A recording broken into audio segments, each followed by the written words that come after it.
And what? How you doing? It's Jim Prevost. And Becky Wright. All right. Hey, what's shaking? Is that you or Both me? of us. That's what's All right. Well, we're going to play a little beach music Oh, yeah. for a couple of seconds here because Becky is a beach music fanatic. And I learned this when I had lunch with her the other day. And Becky's going to be talking about her story and what she's encountered as a parkie. And you're going to see people just coming all up here. And Okay. you know Woody Pageant? No. Woody lives here in Shelby. He does everything fireplace. Oh yeah, and he's like the #1 egg salesman. Sells those green eggs, you know. Okay. Yeah, nothing like beach music. A little bit of the embers. Ooh, Miss Grace. All right. Better not sing. It's not on key. We used to sing. Yeah, absolutely. I still sing. It might not with anybody around, but. All right, just want to let everybody know tonight that we're at Becky's house, going to have a good time. I'm going to turn the music down. Come shag with us if you want to. Yeah. And I'm heavily medicated. I'm getting there. You're getting there. So, and we're already drinking. Yeah, I'm drinking. I'm not going to show you what I'm drinking. Mine's in a cup. So what can I say about Becky to get those dopamine juices flowing? If you want to sit down and have lunch with a celebrity. Oh, wow. Okay. Go to Boiling Springs, go to the snack shop and ask for Becky Wright. Everybody knows her. And you know what? They know what she eats. Scrambled egg sandwich on pita. No mayo. No mayo. No mayo. Of course, I have to have mayo.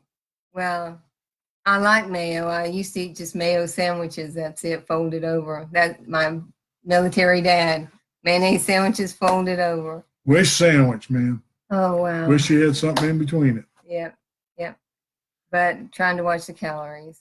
And as you can see, Becky has Parkinson's. Yes, I do. That's right. Part of the elite club here in Cleveland County. Glad to be a member. I tell you what. With a man who, let me start first. I'm glad to be one with a man who's kept me walking these last 27 years.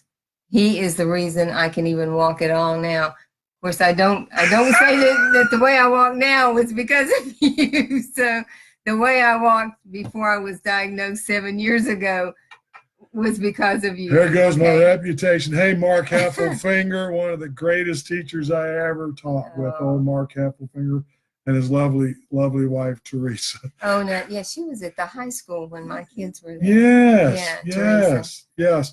So I'm the reason you walk the way you do. Yes. Thanks a lot. Well, appreciate it. When I was walking right, not how I walk now. Well, your last name is Wright. Right.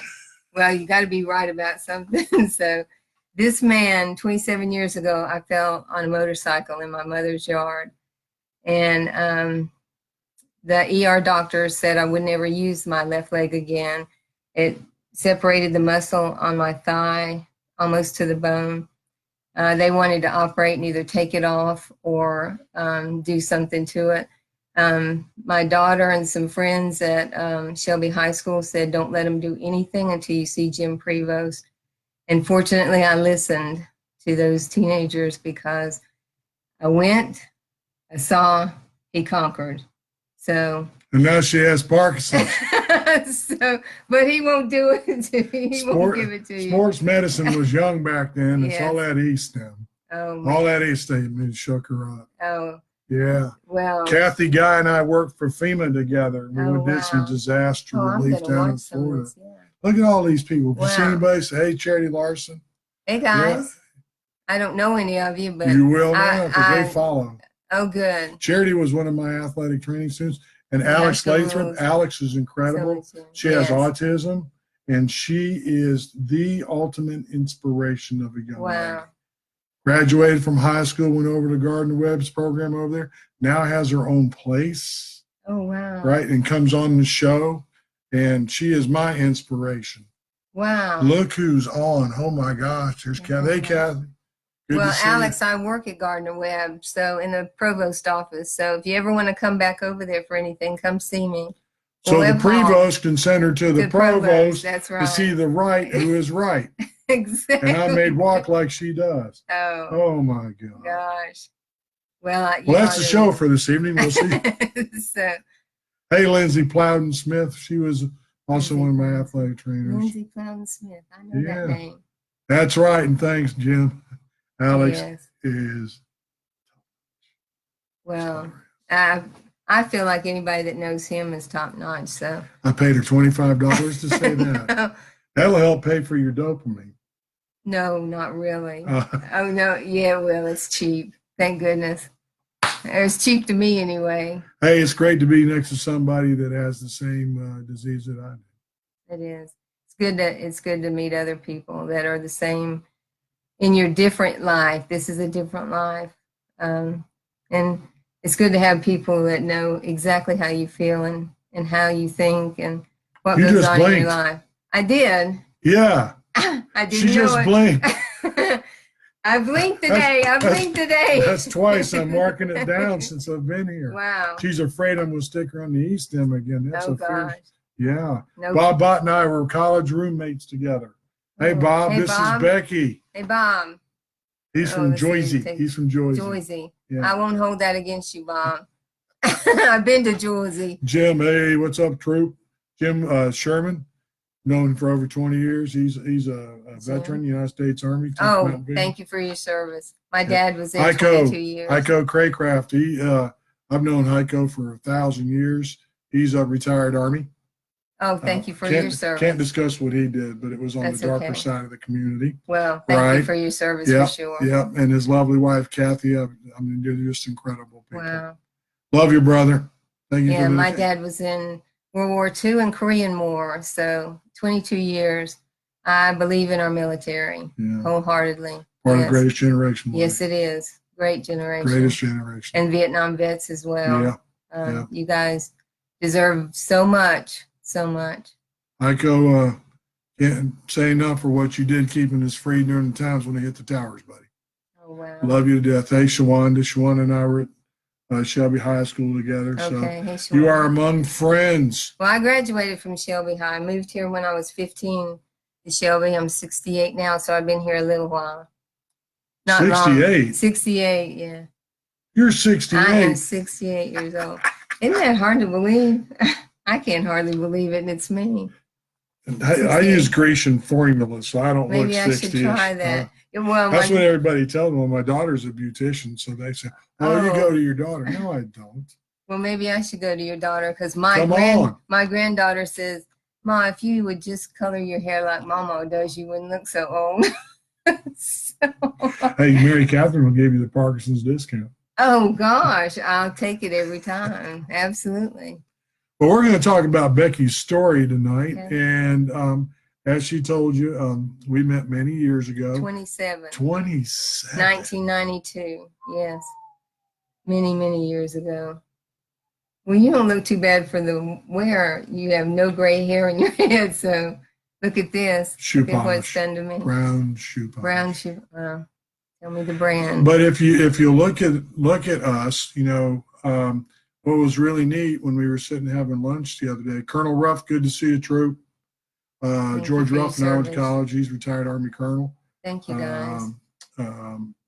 Becky and I were kind of staring at each other a little bit, not because just admiring how good looking each of us are, but we share some of the same facial characteristics, and our hands are exactly the same.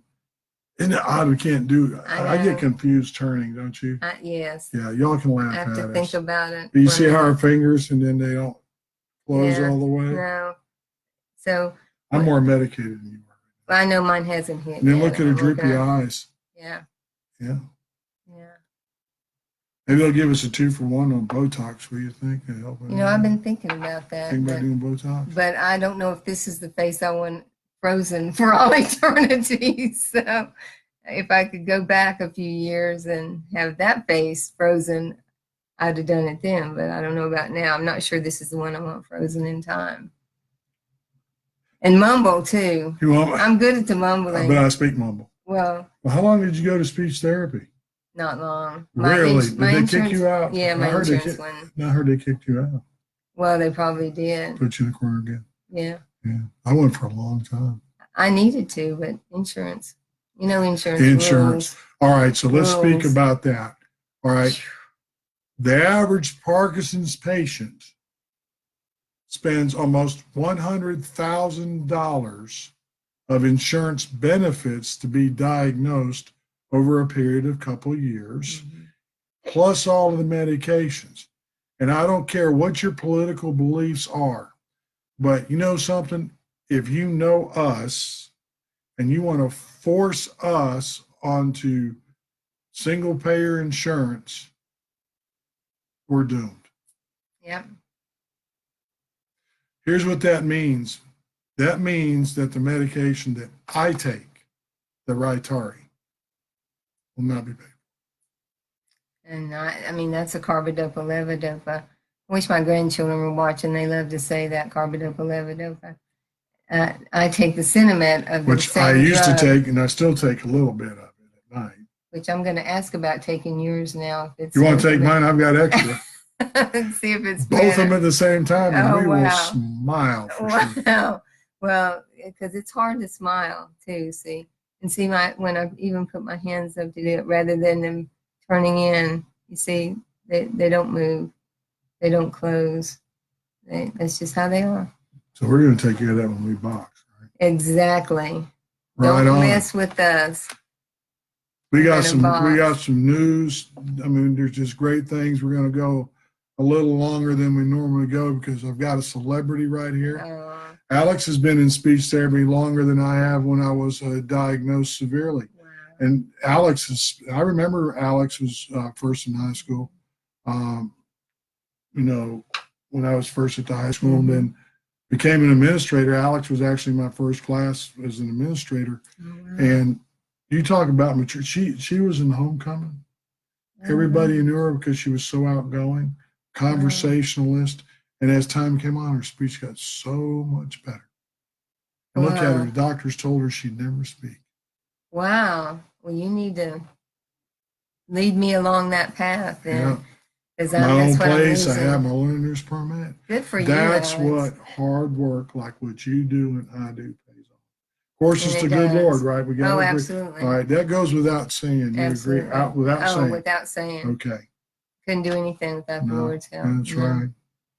No, but you do have to work. You just across my computer at work, it says, rest is rust, motion is lotion. But then right beside it, it says, God, give me anything that's in your will, anything you think I can handle, and some things you think I can't. Might as well. Yeah, you also notice we got some of the same hand motions. No, because you can only move them so many ways. So do the best you can with it. Oh, it takes a whole lot of muscles to smile too, see, so that's a good thing to do. Takes so many muscles to smile, takes so many muscles to frown, so take 8 and use Colgate. I remember that when I was a child.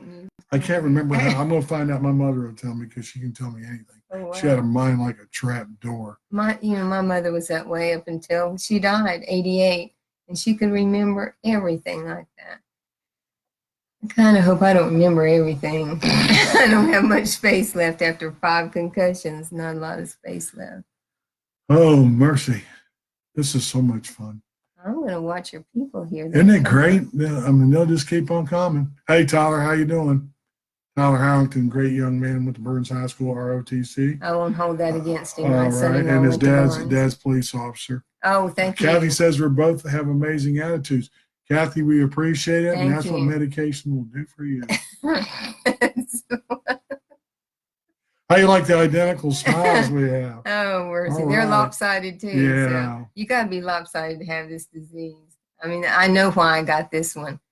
Not only the 5 concussions, but because you can be kind of lopsided. Now I've been lopsided all my life. So perfect disease for me. And don't anybody say to me, oh, I'm so sorry. I'm so sorry. Why not me? Why not? You know, it is what it is.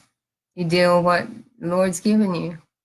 The Lord is in control of your future, your life. He knows your future. Just let him guide you. And because he knows it, why should you worry about it? You don't. That's You as don't far as we worry can about go it. with That's them. I know I can't get up to where you can see it. Let's do this. How's that? Let's see your hands, Becky. All right. Yeah, All that's right. it right there. You had too much head space anyway. All right. Probably. What do you think? Yeah. Hey, Anna That's Grace. good.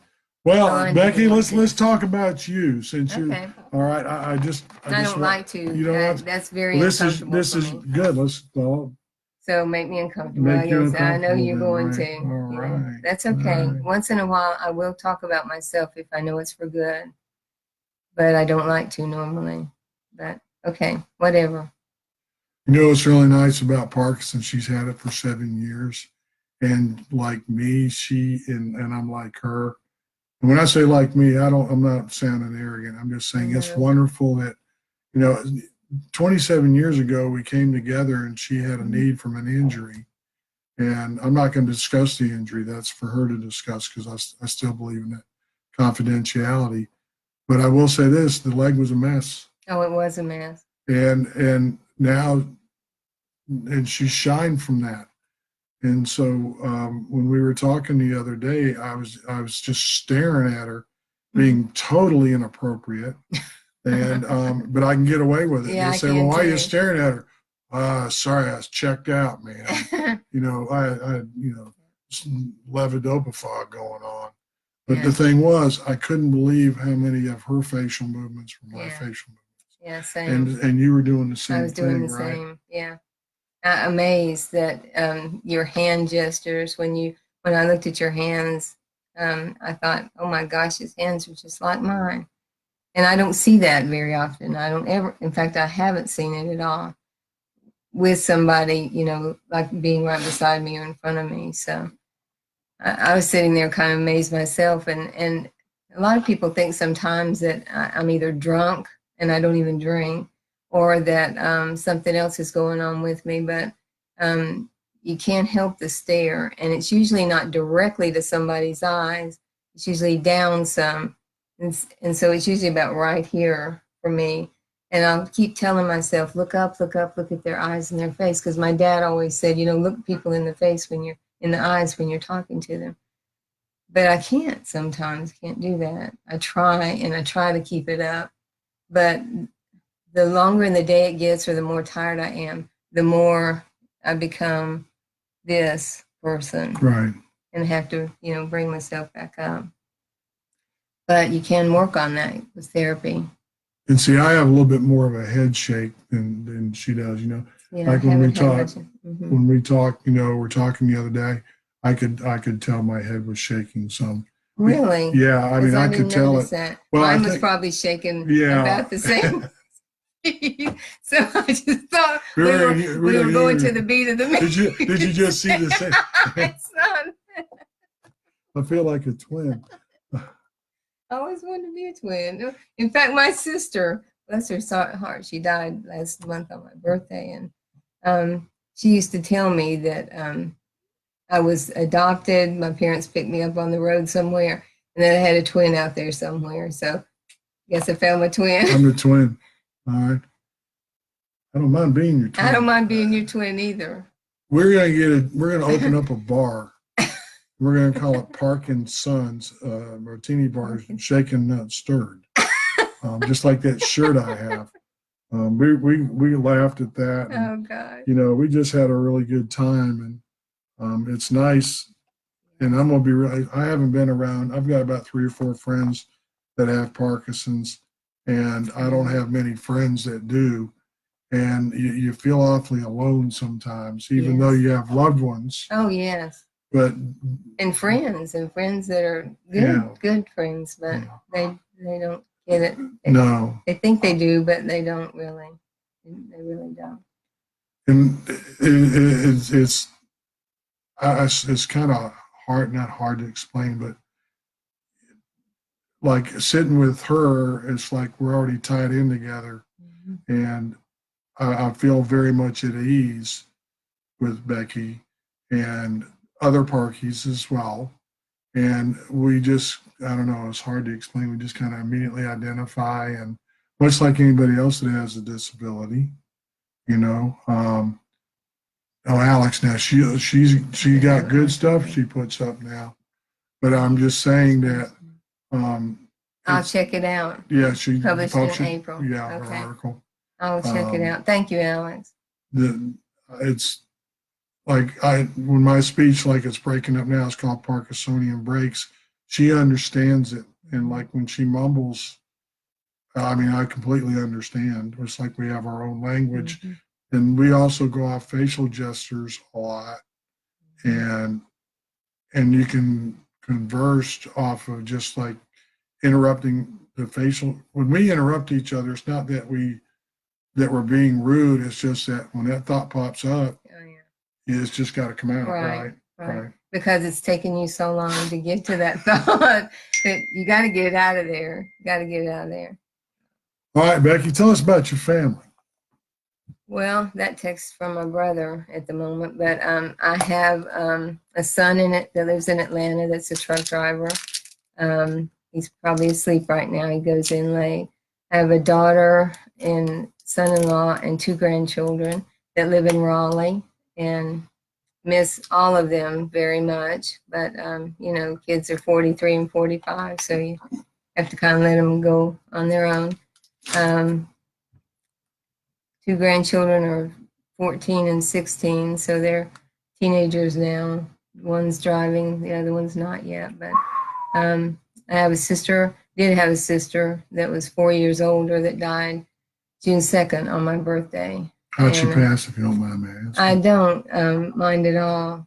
She had 2 stents put in March, heart blockage, and we thought she was doing great. I talked to her every night as I did my walking and running in the evening. And I talked to her that Friday night. She died early Sunday morning. And my daughter, who's a nurse at NC State, said she would think it was a blood clot to her lung, but we don't know.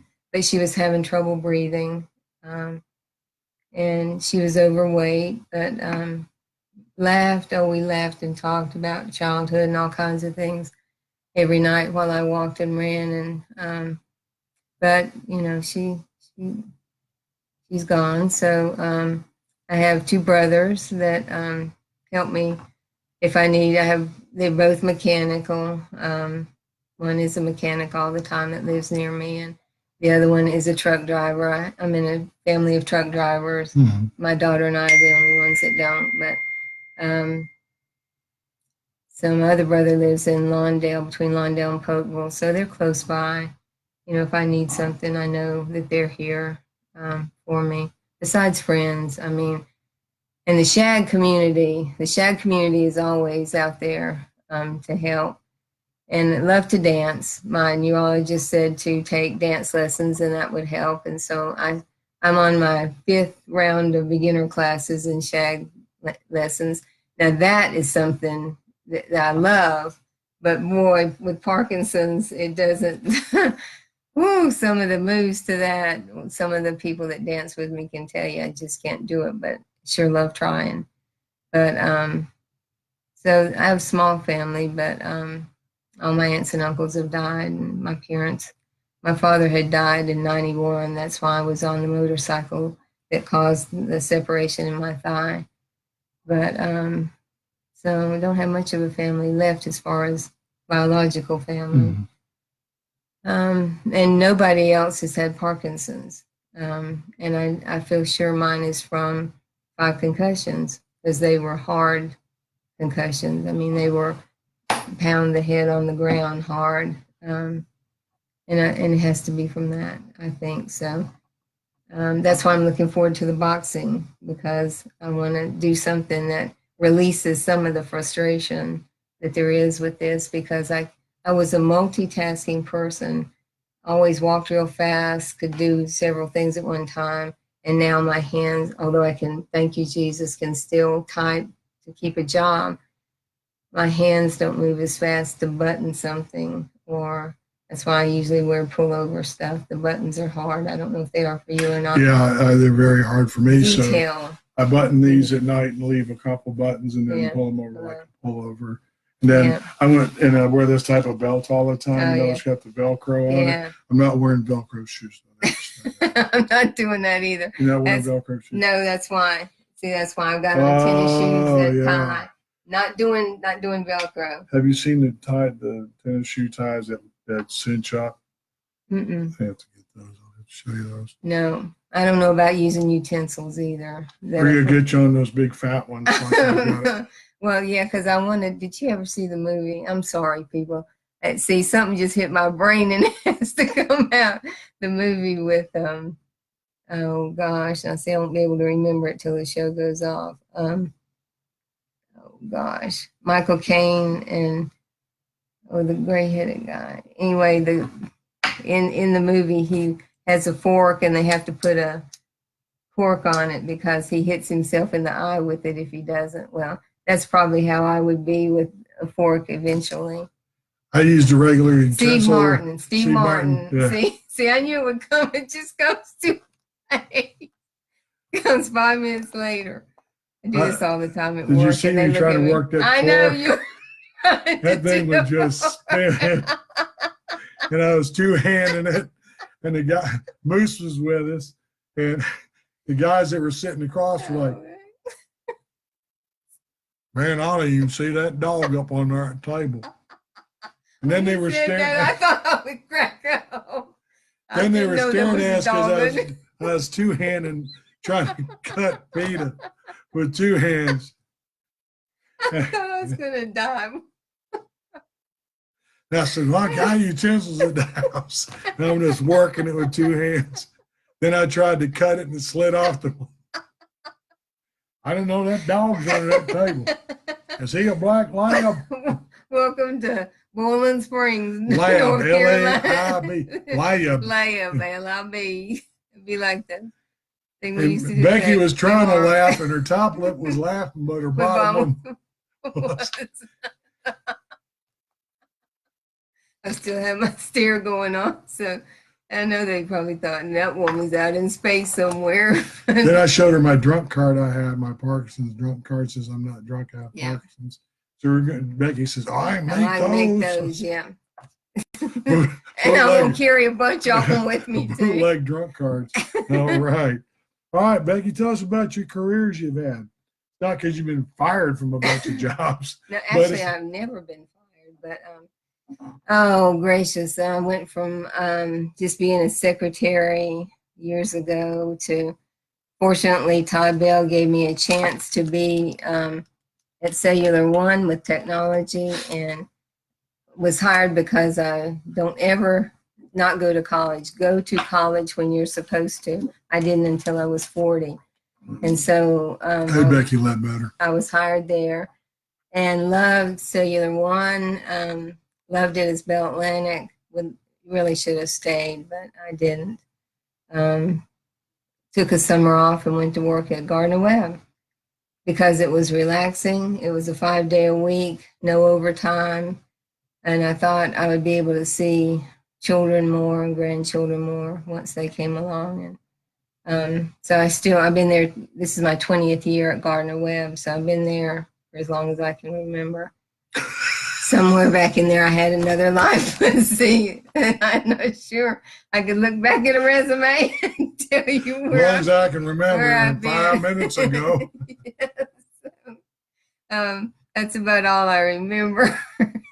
So, Becky, have you anybody ever say to you, you don't look like you have Parkinson? Yes.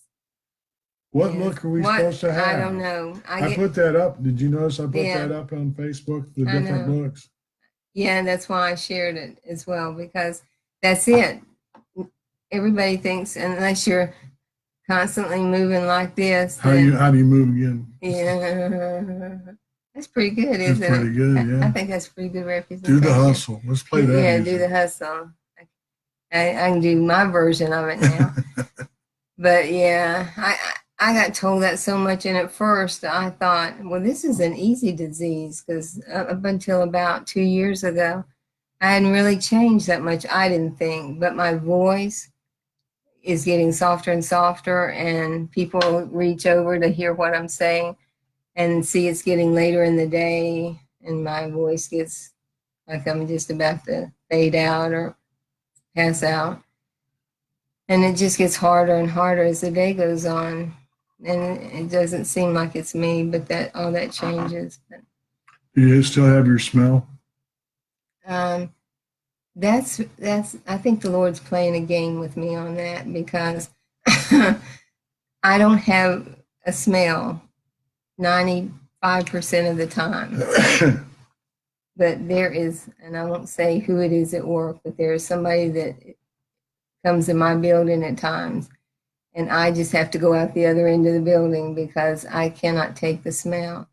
It's very particular smells, and I don't know if it's a deodorant, if it's a shampoo, but once in a while, I cannot take a smell. But most of the time, I've lost my smell. How's your taste?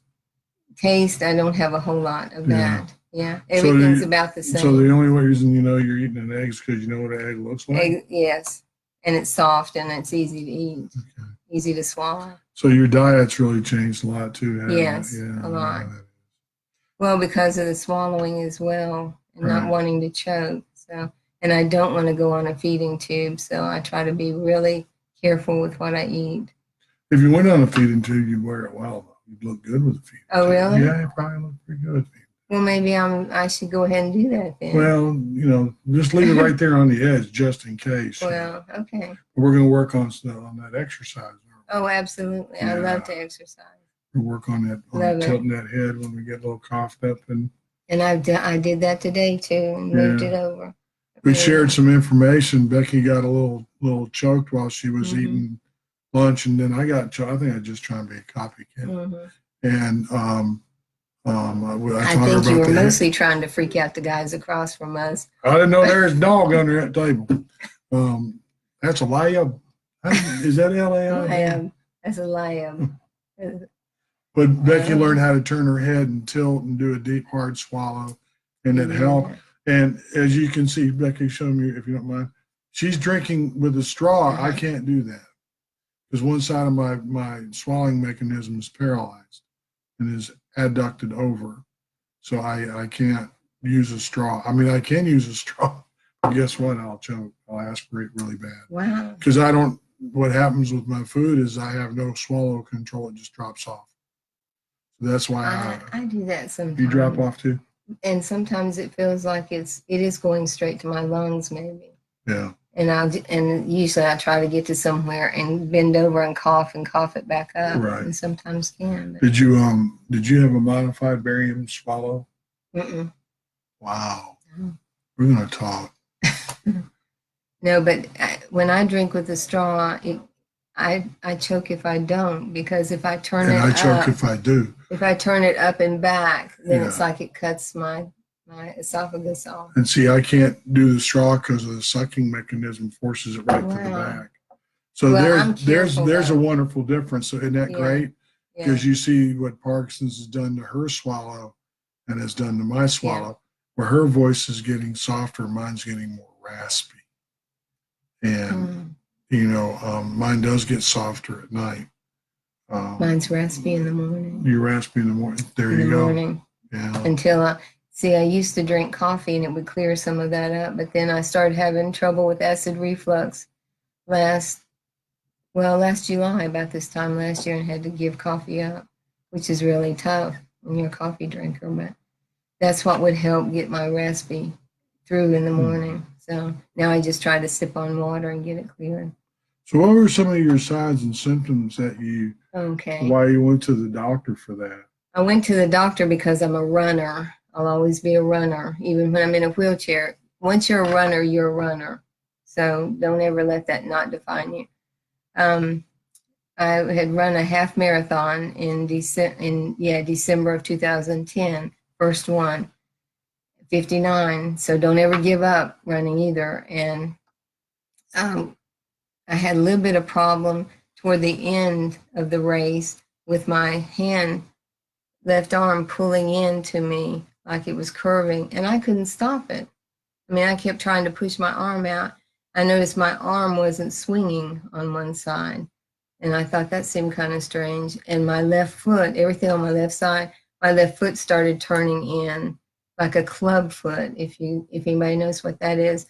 And not only turning in, but then up. So I was on the outer edge of my foot, and it still does that some. And so I thought, I just looked up symptoms. I just Googled those symptoms, and it came up Parkinson's. And I thought, that's exactly like me. Well, first my granddaughter noticed that my thumb, when I would have it on the steering wheel, and that may be what starts it. It's just one little movement. And it was just my thumb, and I kept trying to hold the steering wheel hard enough that it would stop, and it wouldn't stop. I had no control over it. And then after a while, I was in creative ministries at my church, and we were doing something where we had to hold our arms straight up, and my left arm just shook. I couldn't keep it still. And all those together, I looked it up, and every single one of them was a symptom of Parkinson's. And I went to see a neurologist, and he just had me walk a little bit, and he said, no, it's Parkinson's. So, and for some reason, I didn't take it that bad, because I thought, well, I don't feel bad. I can still do some things. I don't seem to be that sick. But every single person I told, not everyone, but most would say, I'm so sorry, like I was going to die the next week. But my neurologist said, move. That's all you have to do. Dance, box, run, walk, just keep moving. And that's what I've done.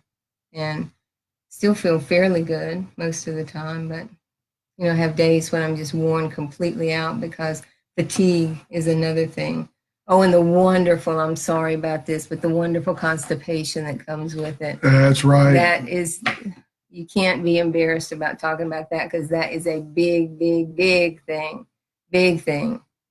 My best was 9 days. Oh my gosh, They said sorry. I was full of it. And there's probably some people that wanted to say that about me, but I never went more than 3.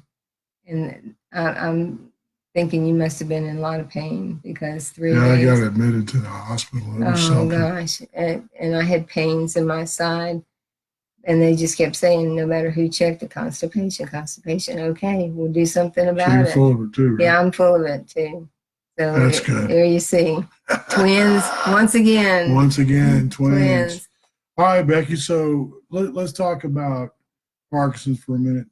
Have you ever just got, excuse my language, ladies and gentlemen, you ever just got pissed off? Yes. Almost every day. And it's stupid little things too, because it's things like trying to put on a pair of shorts, and my left leg, I have to lean up against something to make my left leg go in that side of the pair of pants, because it won't lift up, or stupid little things like that, things that you think are going to be easy, but detail stuff like my fingers. I mean, that's pretty good right now. I'm trying to make a move, and that's about all they're going to move at the moment. So to write or something, you have to really concentrate on it. Yeah, I get pissed at times. I really do. This is Becky's. She prints. Okay, do you see the printing there? And then to the other side of it. That's the okay, this is the printing. I'm in reverse here. And then the other side is the printing right here. And then the cursive is over here. That's called micrographia, which is really simple, small writing. And then you can see where it got worse. So like she and I print, and this is my printing. Yeah, so that looks pretty good. Well, if you knew my handwriting from years ago, and I have to write with an extremely thick pen as far as ink width. Yeah, see? Exactly the same. Right. And the rubber helps it on there, but the thick ink also helps as far as the control. What did you have to give up? Other than riding motorcycles with the Hells Angels, what did you give up?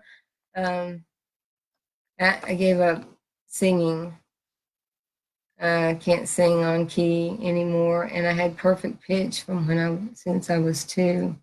And my mother would record me singing and send it to my dad in Korea.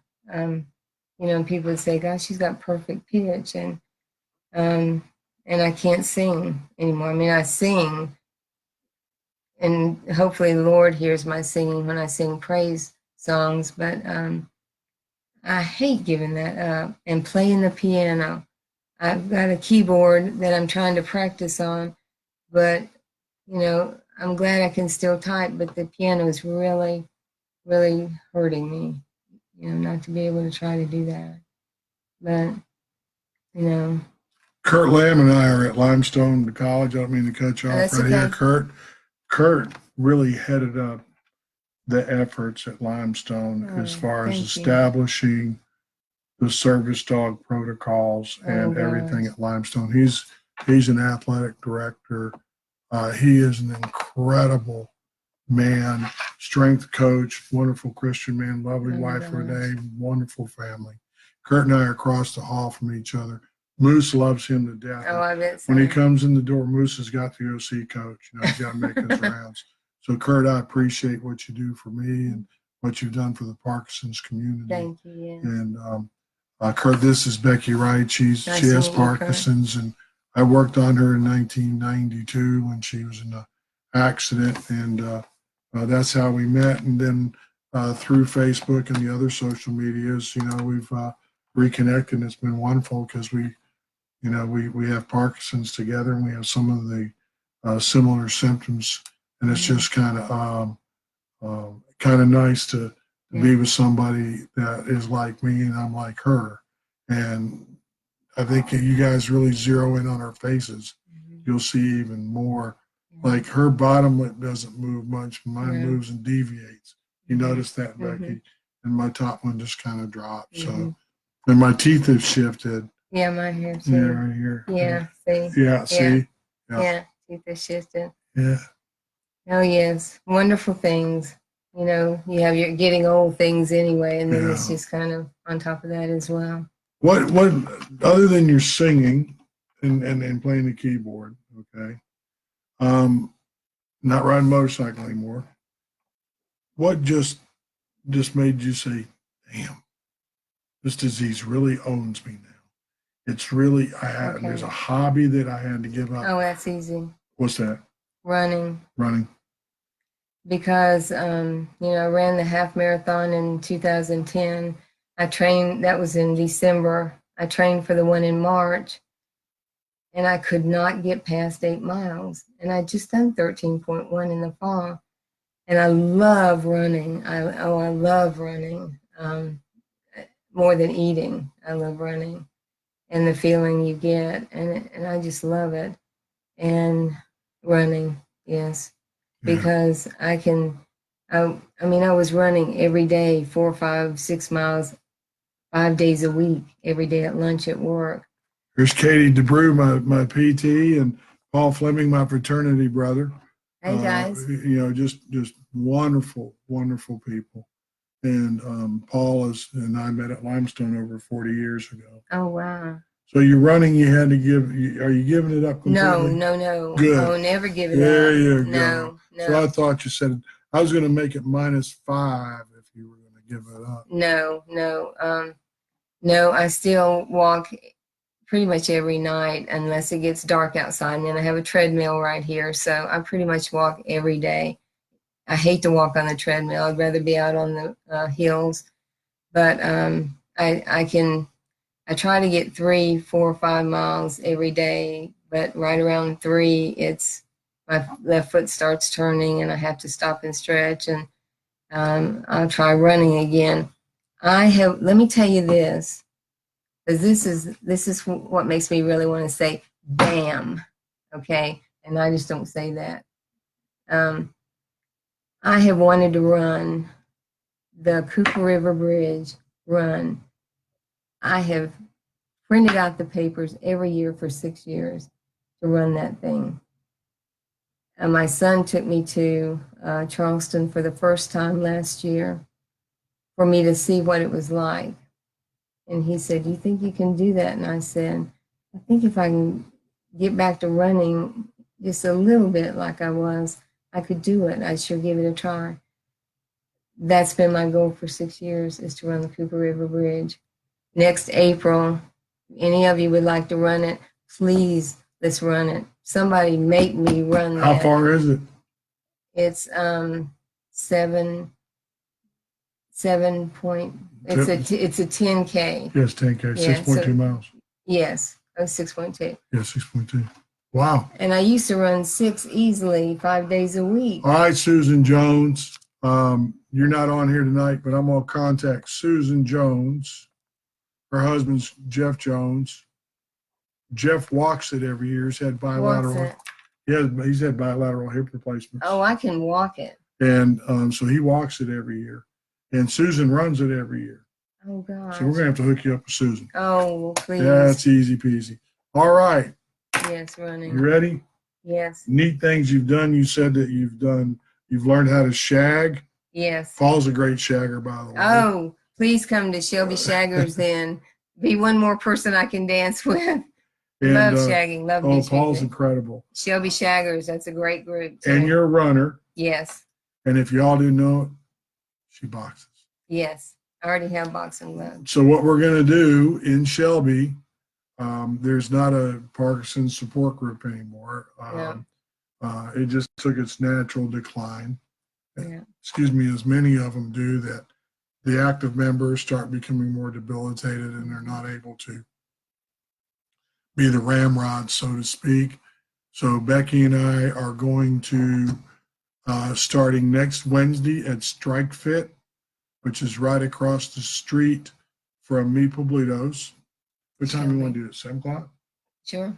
7 o'clock? That'd be good. All right, 7 o'clock at night. If you have a movement disorder of any kind, or have Alzheimer's, early onset Alzheimer's, or if you have any dementia of any type, any movement disorder, you are welcome to come to Strike Fit, and we will meet, and we will have our first class. You don't have to bring anything but yourself. If you have a caregiver, bring your caregiver. This is free. And we have mats and bags. If you have gloves, bring them.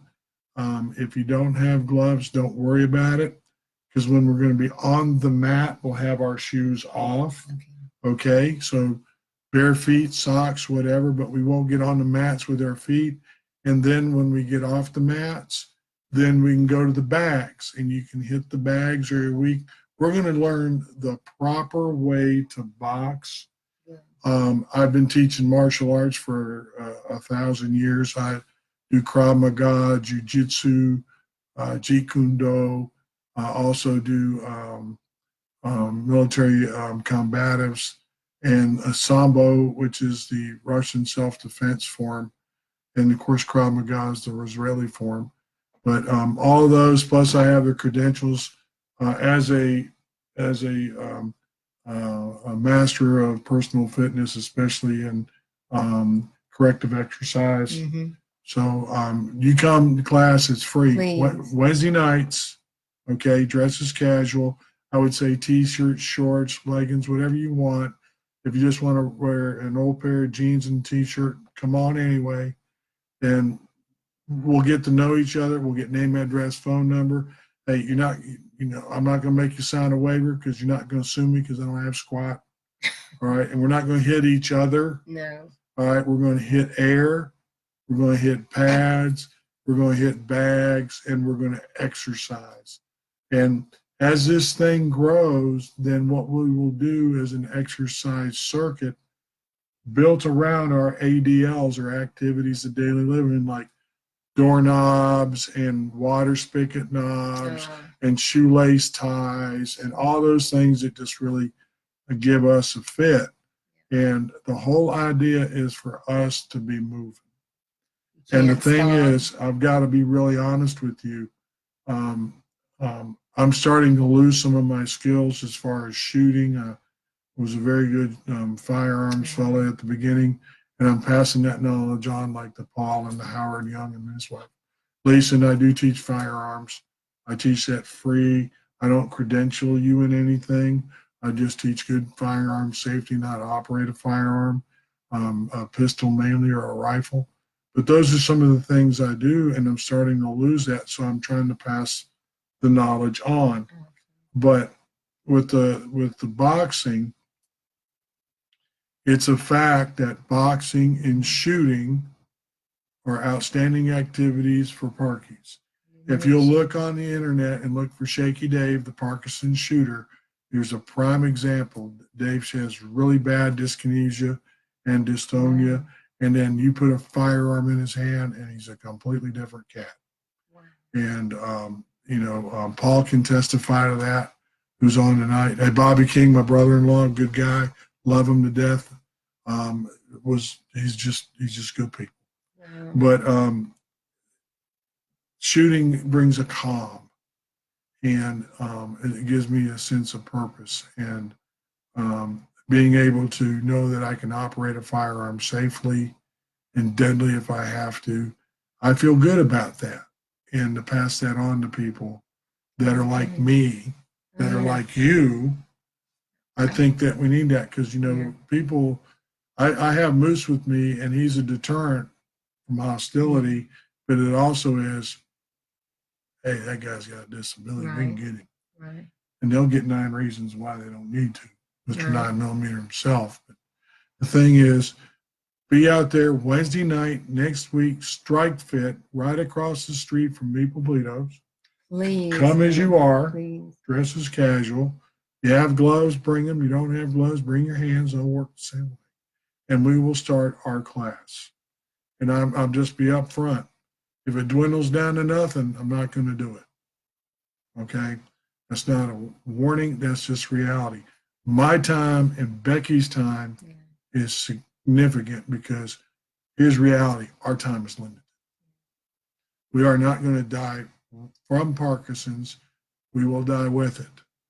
And we don't know how much longer we have. None of us on this earth do. No. Right? Right. But at the same time, we have to understand that we have to maximize our time. Absolutely. You agree? I agree. So don't want to waste it. That's right. We want you to join us Wednesday night, 7 o'clock. Be there or be square. Please. We're gonna wrap it up with just some really kind of personal thoughts. Becky, as you're getting older, okay, and as I'm getting older, what's the thing that you fear the most about what we have?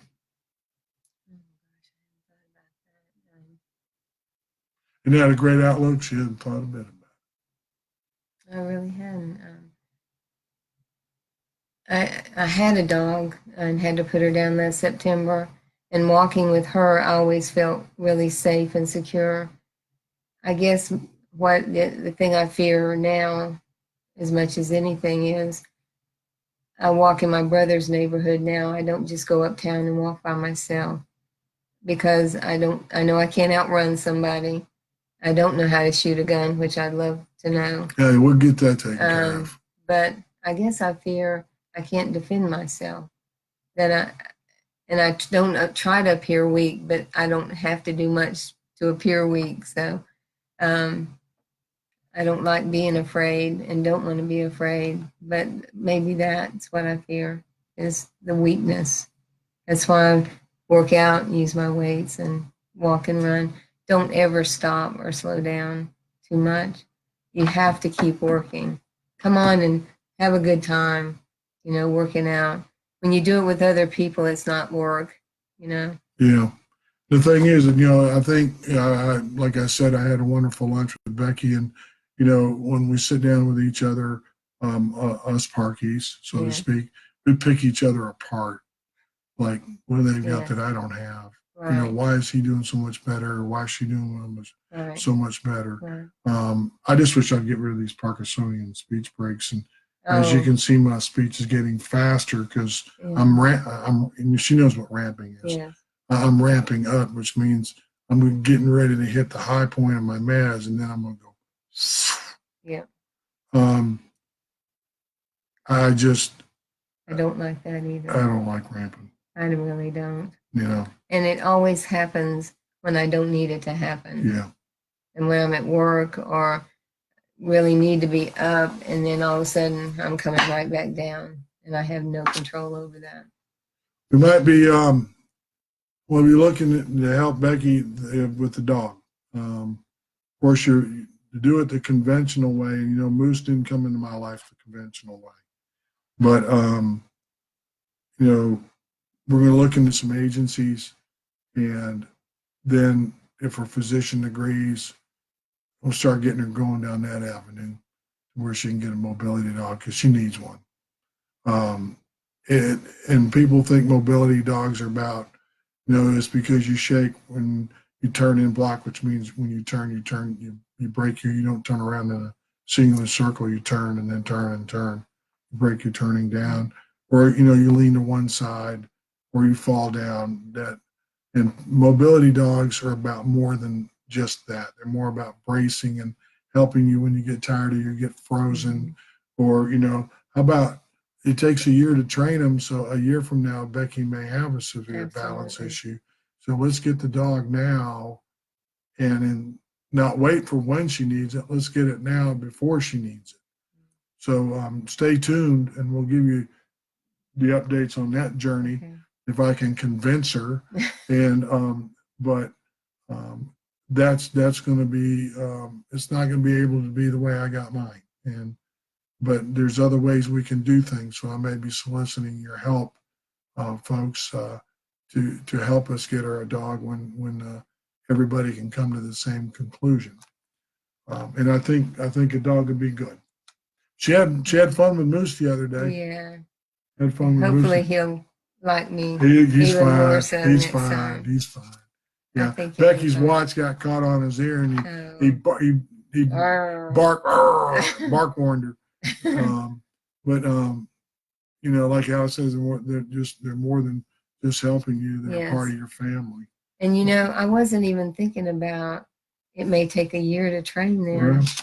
And I know a year will be different because this last year has been different. Yeah. Stress and, you know, worry and think that it really changes you. I'm going to ask you the last question for tonight, and we'll close it up because we've been about an hour, which is about twice as long as a minute. Okay. Well, which thanks, is good. Thanks, guys, for hanging in there. Hold on. They love us, and we're so gifted. We're lucky to have them. You know. Yeah, I appreciate it. How's Parkinson's made you a better person? Oh, it makes me appreciate everything.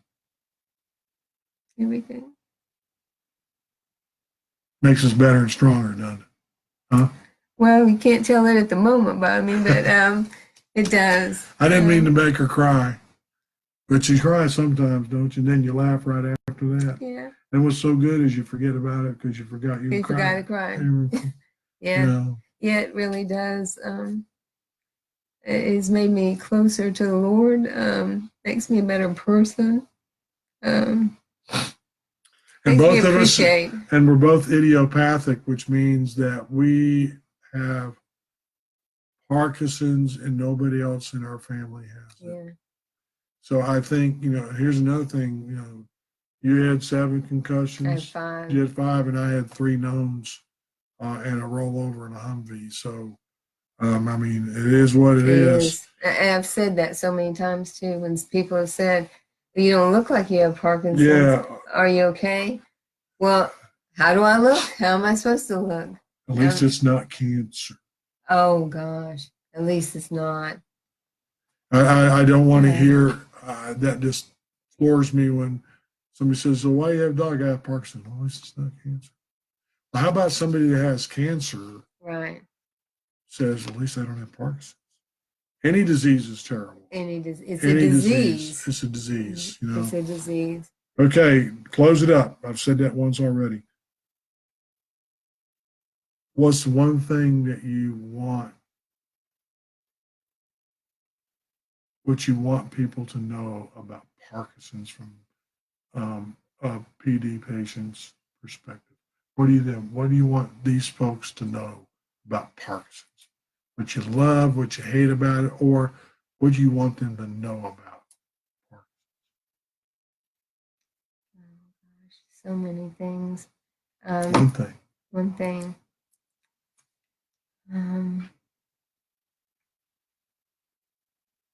To have patience.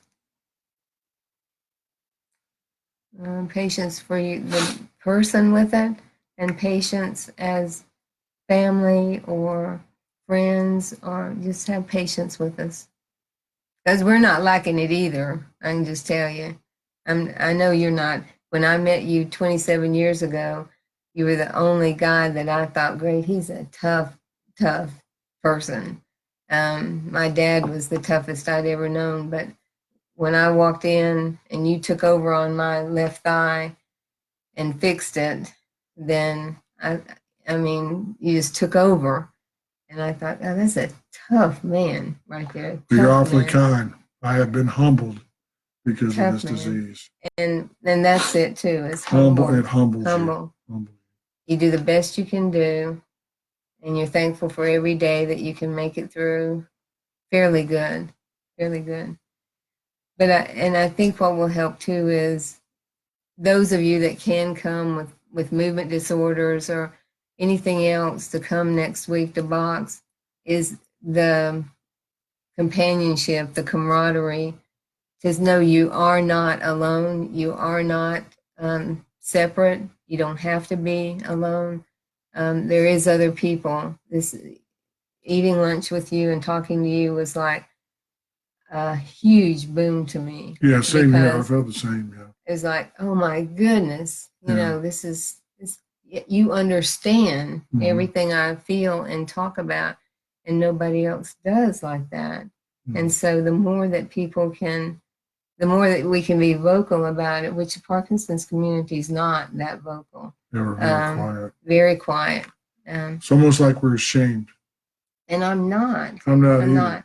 But have you ever run in, and I know we're going over time, what the heck with it, you ever run into somebody that seemed to be like, yeah.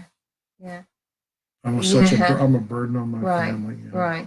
Well, that's why I'm still in my own house. I don't want to be a burden. And that's why I keep exercising and moving and moving and moving. I don't want to be that burden, but yeah.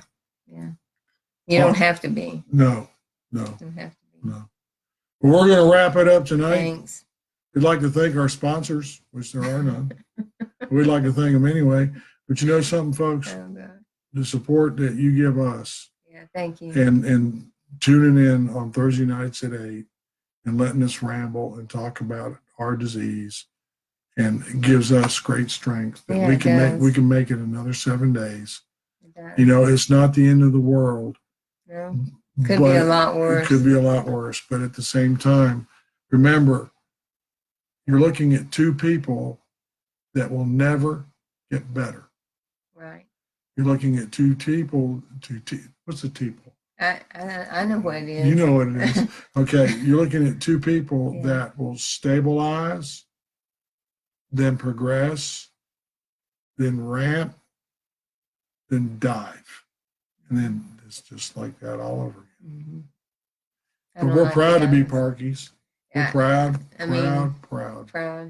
It is what it is. And this is making me glad I do have it. The fact that you have it, because who better to lead us in it, huh? So here's what we're going to do. We're going to close her out with a little beach music. If I can get a point. Should we sing? Should we really mess them up and sing? All right, folks. Thanks. Love you. Thanks for being on tonight. Thanks. God bless America. God bless all of our troops overseas. Law enforcement, EMS, and fire. Keep us safe at night when we sleep. And always remember, embrace the shake. Embrace it, yes. Thank you.